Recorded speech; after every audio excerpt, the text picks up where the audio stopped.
the basic challenge why we are in this particular situation when it comes to India is because even today in a lot of large corporates, okay, the chief information security officer has been taken on board just for a tick mark, because that is a mandate given by the auditors or given by the consulting company.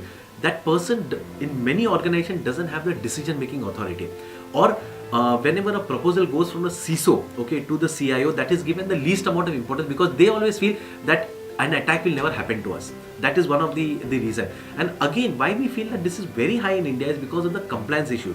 There is no very strong compliance issues which companies need to adhere to. Like for example, in the US, if there's a data security breach that happens, there is a lot of steps that the company needs to do, like giving an advertisement, informing the customers that your data has been breached. But in India, these laws are still very much in the preventive stage. So these are the two reasons why we have seen that CIOs do not give security that much importance when it comes to budget allocation.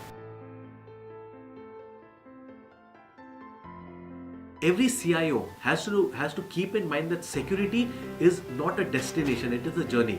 With new and new days which are passing by, the threats are increasing in a very big way. So today, if a CIO feels that as a tick mark, I've taken the best of appliances, I've taken the best of antivirus or endpoint, or I've taken the best of people, that is like the end of my security problems, that is entirely wrong.